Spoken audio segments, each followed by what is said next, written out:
మన పార్టీ అధ్యక్షులు శ్రీ పవన్ కళ్యాణ్ గారికి,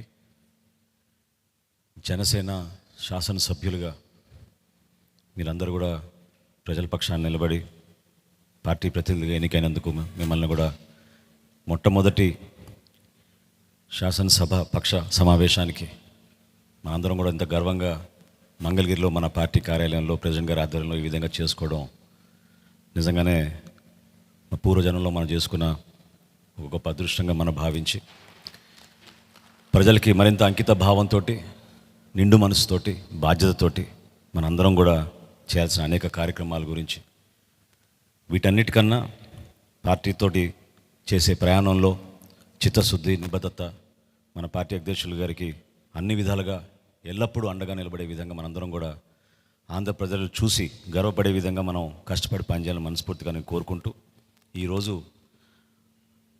శాసనసభ పక్ష నేతగా మనందరం కూడా ఎంతో గర్వంగా మన పార్టీ అధ్యక్షులు శ్రీ పవన్ కళ్యాణ్ గారిని నాయకుడిగా ఎన్నుకోవడం కోసం ఈ సమావేశం ఏర్పాటు చేయడం జరిగింది. సో ఆ తీర్మానం ముందుగా నేను చదువుతాను. దాని తర్వాత మనందరం కూడా ప్రెసిడెంట్ గారిని అభినందించి అప్పుడు కొనసాగిద్దాం. తీర్మానం: ఆంధ్రప్రదేశ్ సభకు జనసేన తరఫున ఎన్నికైన మేము జూన్ 11, 2024 సమావేశమై శ్రీ కొనిదెల పవన్ కళ్యాణ్ గారిని గర్వంగా జనసేన పార్టీ శాసనసభ పక్ష నాయకునిగా ఏకగ్రీవంగా ఎన్నుకుంటున్నాం. మీరందరూ కూడా I think you should give a rousing.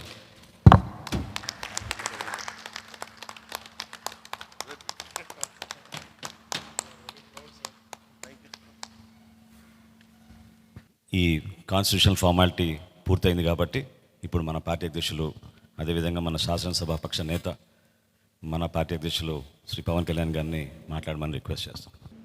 ఇప్పుడు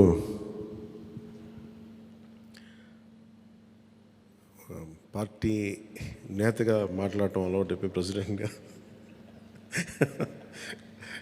మన శాసనసభ పక్ష నాయకుడిగా మాట్లాడాలంటే కొత్తగా ఉంది.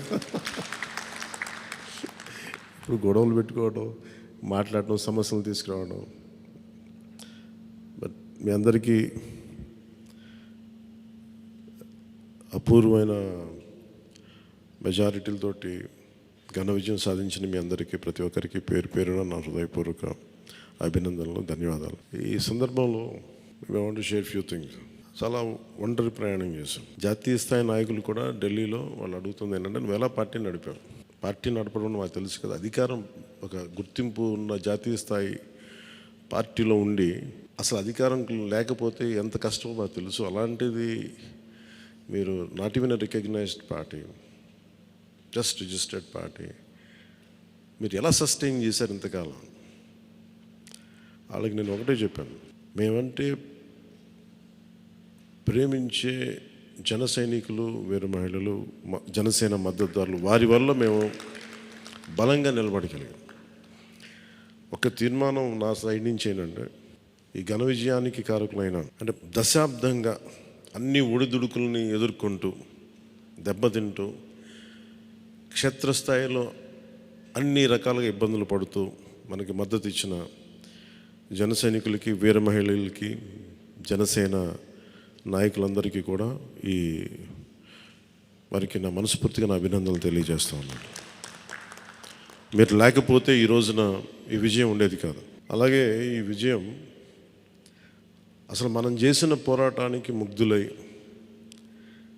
2019లో తప్పు చేసాం, ఈసారి ఎట్టి పరిస్థితుల్లో మేము తప్పు చేయమని ప్రతి ఒక్కరూ ఒక 100 మందిలో కలిస్తే 100 మంది చెప్పేవాళ్ళు, ఒకళ్ళు కలిస్తే ఒకళ్ళు చెప్పేవాళ్ళు, ఏ మూలకెళ్ళి చెప్పేవాళ్ళు. ఈ రోజున మనందరికీ కూడా ఇంత భారీ మెజారిటీలు వచ్చినాయి అంటే మనల్ని నమ్మిన ప్రజలందరికీ హృదయపూర్వకంగా మన ఈ మీటింగ్ తరపు నుంచి నేను వారికి నా కృతజ్ఞతలు, అభినందనలు తెలియజేస్తున్నాను. మనకి వీ హ్యావ్ గ్రేట్ రెస్పాన్సిబిలిటీ.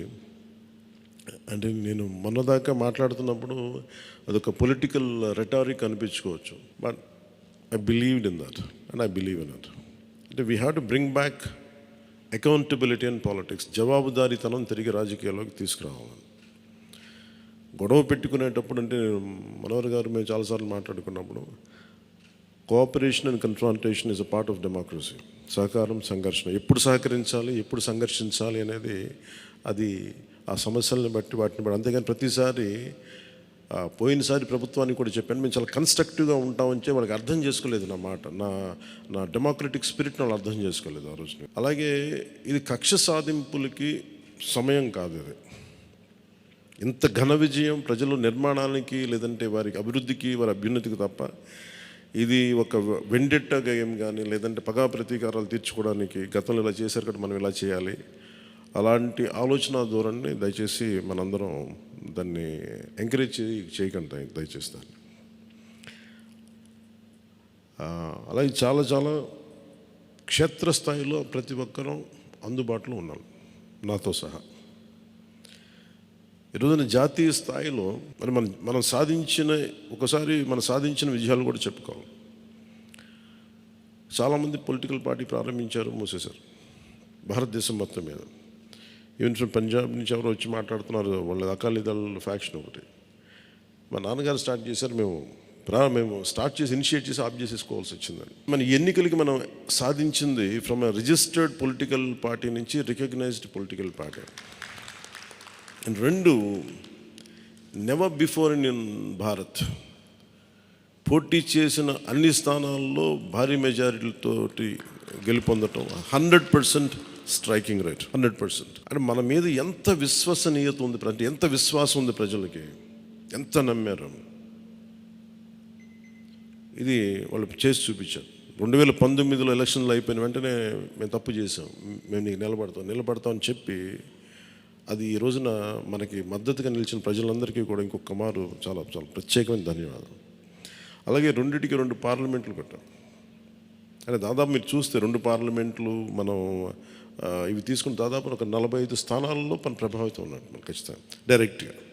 అలాగే మన టీడీపీ, మన ఎన్డీఏ కూటమిలో మిగతా పార్టీల విజయానికి కూడా మేము ఎంత బలంగా నిలబడ్డామో మీ అందరికీ తెలిసింది. ఆ ఓట్ ట్రాన్స్ఫర్ ఎంత బాగా జరిగిందో, ఫస్ట్ టైం చాలా అవేకెండ్ ఓటింగ్ జరిగింది, చాలా రెస్పాన్సిబుల్ ఓటింగ్ జరిగింది. వీళ్ళందరూ న్యూ జనరేషన్. అసలు యువత ఎంత నమ్మారంటే అర్ధరాత్రి వాళ్ళకి 12 అయినా కానీ 11 అయినా కానీ ఆ ఎండలో మండుటెండలో నిలబడి మధ్యాహ్నం నుంచి వాళ్ళ క్యూలు వాళ్ళకి వంతు వచ్చే వరకు అలా నిలబడి మరి ఓట్లు వేశారు. అంటే ఇవన్నీ చాలా చాలా బాధ్యతనిచ్చాయి. అలాగే ఈరోజు మనం మాట్లాడుకున్నప్పుడు కూడా రేపు మన పవర్ షేరింగ్ ఏంటి ఇవన్నీ కూడా మీకు తెలియజేస్తాను. ఇది మన ప్రతి ఒక్కరికి నా ఉద్దేశం మనందరం అందుబాటులో ఉండాలి. అది మీరు మనందరం కలిపి ఒక సమిష్టిగా ఒక నిర్ణయం తీసుకుందాం, ఒక కమిటీగా ఏర్పడి ఎన్ని రోజుల్లో మనం నియోజకవర్గంలో అందుబాటులో ఉండాలి. అలాగే ప్రభుత్వానికి సంబంధించి సమస్యలకు సంబంధించి ప్రజలకి ఎంతంత ఏ అవసరాలు ఉంటే మనం ఎలా అనుసంధానం చేసుకోవాలి మిగతా మన ఎన్డీఏ పార్ట్నర్స్ తోటి. అలాగే కేంద్రంలో ఇప్పుడు మనకి చాలా చోట్ల మన నియోజకవర్గాల్లో బ్రిడ్జ్ ఒక్కోసారి ఓవర్ బ్రిడ్జెస్ కానీ ఇవన్నీ కేంద్ర పరిధిలో ఉంటాయి. అవన్నీ మీరు చేయాల్సింది ఏంటంటే మన నియోజకవర్గపు సమస్యలు ప్రాధాన్యత అంటే యాజ్ పర్ ప్లీజ్ ప్రయారిటైజ్ చేసి మనం కొన్ని కేంద్రం ద్వారా జరిపించాల్సినవి ఉంటే అవి చేద్దాం. అలాగే ఇది మనం దేనికోసమైతే నిలబడ్డామో మాట ఇచ్చామో వాటికి నిలబడతాం. అలాగే పాలకొండకి మనం వెళ్ళినప్పుడు అక్కడ ఏనుగులు వచ్చి పంట పొలాలు ధ్వంసం చేస్తాయి. ప్రతి చిన్న సమస్య, అలాగే irrigation projects, minor irrigation projects వీటికి చాలా తక్కువ నిధులతోటి 20-25 కోట్లతో అయిపోయే పనులు చాలా ఉన్నాయి. అండ్ మేజర్గా మన ఎలక్షన్స్లో మనం చెప్పింది విద్య, వైద్యం, ఉపాధి, సాగునీరు, తాగునీరు అండ్ లా అండ్ ఆర్డర్. ప్రజల మాన ప్రాణ ఆస్తుల సంరక్షణకి మనం చాలా చాలా జవాబుదారీతనంగా ఉండాలి. అలాగే మనకిచ్చింది ఇది, ఎందుకంటే నెక్స్ట్ జనరేషన్ వచ్చింది, అది మనం అందరం అర్థం చేసుకోవాలి. పాత తరం రాజకీయాల్లాగా కూర్చోబెట్టి మనం పవర్ని ఎక్సర్సైజ్ చేస్తామంటే కుదరదు. ఎందుకంటే ప్రజలు ఎంత మద్దతుగా నిలబడ్డారో వాళ్ళు అంతే బలంతో మనం నిలదీయగలరు. అది మనం దయచేసి మర్చిపోతుంది, నాతో సహా నేను మర్చిపోదాన్ని. అందుకని లెటర్స్ బి వాళ్ళు ఒకసారి కోపంతో ఒక మాట మాట్లాడినా అసహనంతో అది మనం భరించాలి తప్ప. అలాగే విమర్శించేటప్పుడు కూడా దయచేసి అది పర్సనల్ అటాక్స్ ఎవరికి వెళ్ళకండి. వాళ్ళని మీరు చూశారు కదా, పోయినసారి ఆయన గత ప్రభుత్వాన్ని హ్యాండిల్ చేసిన ముఖ్యమంత్రి గారు ఎన్ని మాట్లాడి నేను ఎందుకు స్పందించలేదు వ్యక్తిగతంగా అంటే అది ఆ ప్రెసిడెంట్ ఆపేద్దామని మనం ఎక్కడ చేయాలి. అలాగే పార్టీ ఒకటి మనందరం చేయాల్సింది ఒకటి టైమ్స్, ఒకటి పంక్చువాలిటీ, సరైన సమయానికి రావడం. మీరు కావాలంటే గంట ముందు రండి. నైట్ 1:30, 2:30 అని పడుకునేటప్పటికి. ఎందుకంటే ఇది మనం 5 సంవత్సరాల కాలాన్ని ఎంత సద్వినియోగం చేసుకోగలం దాని మీద ఆధారపడి ఉంటుంది భవిష్యత్తు. దయచేసి మనందరం నియమావళిని పాటిద్దాం.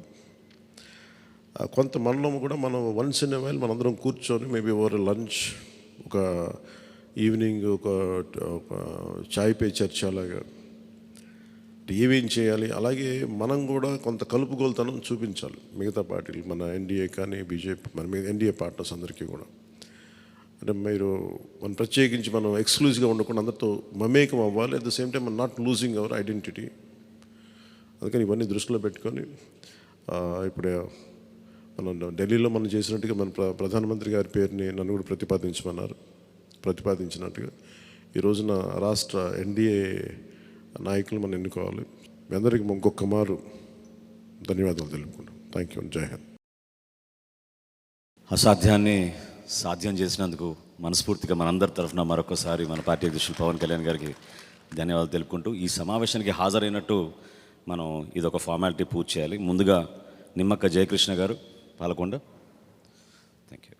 అదేవిధంగా లోకం మాధవి గారు నెల్లిమర్ల, వంశీకృష్ణ శ్రీనివాస్ గారు విశాఖపట్నం నుంచి, కొంతాల రామకృష్ణ గారు అనకాపల్లి నుంచి, పంచకల రమేష్ బాబు గారు పెందుర్తి నుంచి, సుందరపు విజయ్ కుమార్ గారు,